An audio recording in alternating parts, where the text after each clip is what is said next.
Marcus Thompson had been looking forward to this day for weeks.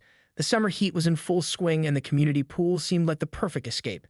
A successful software engineer in his mid-30s, Marcus typically found solace in quiet moments, reading by the poolside, enjoying the water, and taking a break from his demanding job. The past few months had been particularly challenging. His team at Innovatech Solutions was in the middle of developing a groundbreaking AI algorithm, and the pressure was intense. Long nights of coding, endless meetings, and the constant push to innovate had taken their toll. This pool day was more than just a leisure activity, it was a necessary respite from the relentless pace of his professional life. Marcus carefully selected his spot, a corner lounge chair with just the right amount of shade and sun. He was particular about his pool setup, a habit developed from years of seeking small comforts in public spaces. His expensive noise-canceling headphones were tucked safely in his bag, alongside a meticulously packed cooler with water, fresh fruit, and a carefully prepared sandwich. The latest tech magazine was folded neatly on top of a thick hardcover book, a biography of Katherine Johnson, the NASA mathematician whose calculations were crucial to the success of the first U.S. crewed spaceflights. As he settled in, Marcus reflected on his journey. Growing up in a predominantly white suburb, he had learned early on to navigate spaces where he was often the only black person. His parents, his father a high school mathematics teacher and his mother a community health nurse, had instilled in him a sense of quiet dignity and self-respect. "You'll have to be twice as good to be considered equal," his father would often say, not as a discouragement, but as a practical life lesson. The pool water sparkled invitingly. Marcus applied his sunscreen methodically, ensuring even coverage, a habit born from both skincare awareness and the knowledge that even something as simple as sunburn could be weaponized against him in certain social contexts. His swimming trunks were a deep navy blue, his towel crisp and white, everything carefully chosen to present a picture of calm, professional respectability. As he arranged his belongings, positioning his book at the perfect reading angle, ensuring his water bottle was within easy reach, Marcus took a deep breath. The chlorine smell, the distant sounds of children playing, the gentle splash of water, all of it promised a moment of peace. He had no idea how dramatically his peaceful afternoon would soon change. The Oakwood Community Pool had always prided itself on being an inclusive space, but Karen Peterson was about to challenge that reputation.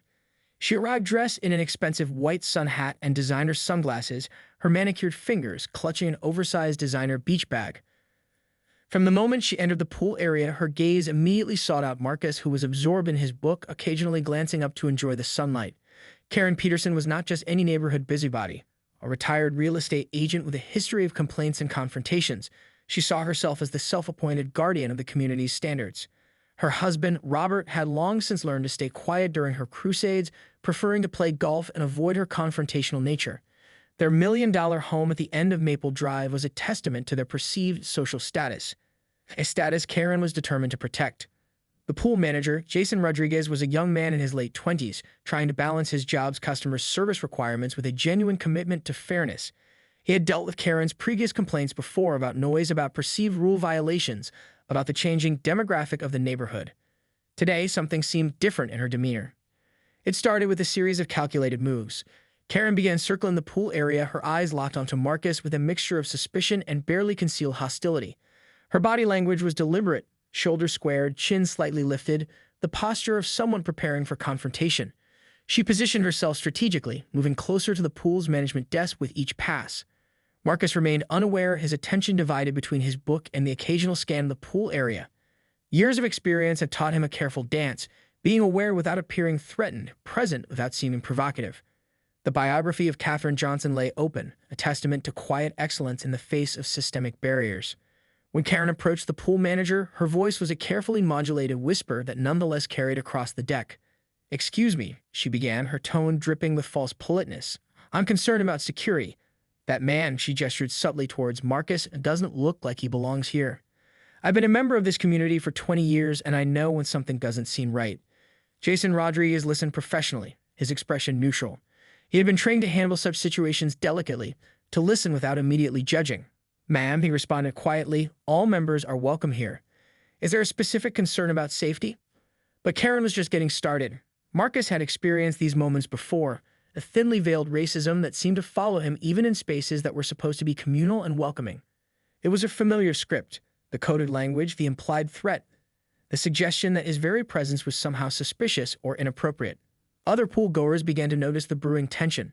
Some shifted uncomfortably in their chairs while others tried to appear absorbed in their books or conversations. The summer heat seemed to intensify, pressing down with an uncomfortable weight of potential conflict. The confrontation erupted quickly. Karen began loudly questioning Marcus's right to be at the pool, demanding to see his membership card, and suggesting he didn't look like he belonged here. The pool manager, to his credit, attempted to defuse the situation, but Karen's voice grew more strident. Other pool-goers began to notice, some shifting uncomfortably, others looking away. Marcus felt the familiar surge of anger mixed with exhaustion, the emotional toll of constantly having to prove his right to exist in public spaces. Marcus understood that this moment was bigger than just himself. His response would be a carefully choreographed dance of dignity, legal protection, and personal empowerment. Years of navigating professional spaces as a black man had taught him the art of calculated resistance. With measured movements, he pulled out his smartphone, a top-of-the-line model he had helped design at Innovatech Solutions. His fingers, which usually danced across complex coding interfaces, now carefully opened the voice recorder and video camera applications. Every action was deliberate, every movement precise. "I would like to document this interaction," Marcus stated clearly, his voice steady and professional. The words were not a question, but a declaration. His tone carried the weight of someone who understood his rights, someone who had been through similar encounters before. Jason Rodriguez, caught between Karen's escalating demands and Marcus's calm documentation, looked visibly uncomfortable. The pool manager's training had not prepared him for such a complex confrontation. Corporate diversity workshops were one thing, real-world racial tension was another entirely. Marcus approached the management desk, maintaining a respectful distance. "I'd like to file an official incident report," he said to Jason, speaking loudly enough for surrounding pool-goers to hear. His strategy was clear: make the harassment visible, create an official record, transform a moment of potential humiliation into a documented challenge to systemic racism. Karen's demeanor began to shift. The confidence that had fueled her initial confrontation started to waver. She hadn't anticipated Marcus being so composed, so methodical in his response. Her accusations, which had seemed so powerful moments ago, now began to sound hollow in the face of his calm documentation. The smartphone in Marcus's hand became a powerful tool of accountability. Its lens captured everything: Karen's increasingly flustered expressions, Jason's conflicted body language, the reactions of other pool-goers. In an age of viral videos and social media, documentation was a form of protection. "I've been a member here for 6 years," Marcus continued, his voice carrying a professional clarity. "I've checked in through the same process as every other member. I'm happy to verify my membership if that's the official protocol." He knew the law, he knew his rights, and he was prepared to exercise them with surgical precision. Around the pool, a subtle shift was occurring. The initial tension began to transform. Some patrons who had been silent began to murmur support. A retired teacher standing nearby nodded approvingly. A young couple exchanged meaningful glances, their phone cameras now also discreetly recording the interaction. Marcus's calm was not passive submission but active resistance. Each measured word, each deliberate action was a statement. A refusal to be intimidated, a declaration of belonging. The biography of Katherine Johnson, still lying on his lounge chair, seemed to embody the same spirit of quiet, powerful resilience. Karen's accusations began to lose their momentum. Faced with systematic documentation and Marcus's unwavering professionalism, her racist narrative was being dismantled in real time. The pool area, once a site of potential conflict, was becoming an unexpected classroom of accountability. As Marcus continued to record, he knew this was about more than just this moment. It was about every black person who had been made to feel unwelcome, questioned, or threatened in public spaces. Its response was a form of collective resistance, a statement that dignity could be a powerful form of protest. The pool area transformed from a site of potential conflict to an unexpected arena of community solidarity. Sarah Reynolds, a retired high school history teacher who had spent decades fighting for civil rights, was the first to speak up. "This is completely unacceptable," she called out, her voice carrying the authority of someone who had witnessed decades of social change. "I've been a member of this community for 40 years, Sarah continued, walking closer to where the confrontation was unfolding, "and I will not stand by and watch this kind of harassment." Her statement was more than just support for Marcus. It was a public rebuke of the racist behavior that had been tolerated for too long. The young couple who had been discreetly recording the incident began uploading the video to social media. Jake Martinez, a local journalist who happened to be at the pool that day, immediately recognized the potential significance of the moment.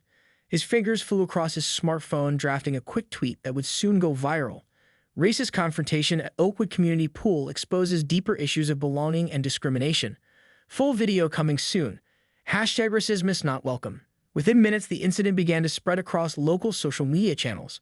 The Oakwood Community Facebook group, typically a platform for lost pet notices and local yard sale announcements, erupted with comments and shares. Local activists began to mobilize, recognizing this as a moment that could spark meaningful dialogue about racial dynamics in their community. Jason Rodriguez found himself at the center of an increasingly complex situation. The pool's management had clear anti-discrimination policies, but implementing them in real time required a level of courage and clarity he was still developing. His hands shook slightly as he began to fill out the official incident report, aware that his actions would be scrutinized from multiple angles. A group of teenagers who had been swimming nearby gathered at the pool's edge, their phones out, watching the scene unfold. For many of them, this was a real-time lesson in racism, privilege, and community accountability that no classroom could provide. Conversations sparked immediately, some defending Marcus, others asking questions about the deeper implications of the confrontation.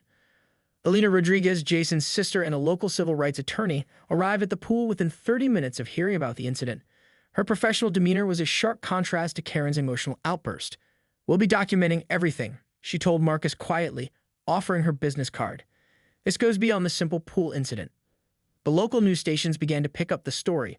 What had started as a personal confrontation was rapidly becoming a community-wide conversation about racism, belonging, and social accountability. Local community leaders started receiving calls, emails, and messages demanding action and transparency. For Marcus, the support was both overwhelming and deeply moving. He had experienced racism before, but never with such immediate and public pushback. His initial strategy of documentation had transformed into something much larger, a collective stand against discrimination. As the afternoon wore on, the pool area became the impromptu town hall. People who had been silent witnesses now found their voices. An elderly black veteran spoke about his own experiences of discrimination. A young mixed-race couple shared stories of similar encounters. The community was having the conversation it had long avoided, with Marcus at the unexpected center of this moment of reckoning. Karen, once so confident in her confrontation, now found herself increasingly isolated. The community that she thought would support her was instead standing firmly against her racist behavior. Her husband, Robert, had long since disappeared, unwilling to be associated with the growing controversy. The summer sun continued to beat down, indifferent to the human drama unfolding. But something had changed. What began as a potential moment of individual humiliation had become a powerful statement of community solidarity. In the weeks following the pool incident, Marcus found himself at the center of a transformative community dialogue. What had begun as a personal moment of confrontation had evolved into a powerful catalyst for change. Local community centers, schools, and civic organizations began hosting discussions about racism, inclusivity, and the subtle ways discrimination manifests in everyday spaces. The Oakwood Community Pool underwent significant changes. Jason Rodriguez, inspired by the incident, worked with the management board to implement comprehensive sensitivity training. The program went beyond standard diversity workshops, bringing in local civil rights leaders, educators, and community activists to develop a nuanced approach to inclusivity. Marcus was initially hesitant about the public attention. As a software engineer more comfortable with algorithms than activism, he found himself thrust into an unexpected role of community leader. Alina Rodriguez, the civil rights attorney, helped him navigate the legal and social complexities that emerged from the incident. They filed an official complaint with the local Human Rights Commission, documenting the racial harassment he had experienced. Social media continued to amplify the story. Jake Martinez's initial video had gone viral, sparking national conversations about racial profiling in community spaces. Marcus began receiving messages of support from across the country, fellow professionals, community leaders, and individuals who had experienced similar encounters. Karen Peterson's life changed dramatically. The community's response was swift and decisive. Her long-standing real estate business began to lose clients. Local organizations withdrew her memberships. Her husband, Robert, embarrassed by the public scrutiny, became increasingly distant. The social capital she had accumulated over decades began to crumble under the weight of her racist actions. The local school district saw an opportunity for education. Several schools developed new curriculum modules exploring racism, community responsibility, and the importance of standing up against discrimination. Marcus was invited to speak at several of these events, sharing his experience not as a victim, but as a catalyst for change. Alina Rodriguez filed a formal complaint that resulted in significant policy reviews. The community pool implemented new membership verification processes that eliminated any discretionary basis for challenging a member's right to use the facility. It was a small but significant victory in creating more transparent and equitable public spaces. For Marcus, the most profound changes were personal. He began mentoring young professionals of color, creating a support network that addressed the often invisible challenges of navigating professional and public spaces. His experience had transformed from a moment of potential trauma to a platform for empowerment. The local government couldn't ignore the incident. City council meetings began to address issues of systemic racism more directly.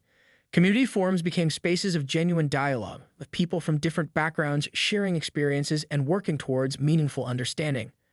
Sarah Reynolds, the retired history teacher, who had been one of the first to speak up at the pool, began documenting the incident and its aftermath. She saw it as a crucial chapter in the ongoing story of civil rights, a moment that demonstrated how individual actions could spark broader social change. As the months passed, the pool incident became more than just a local story.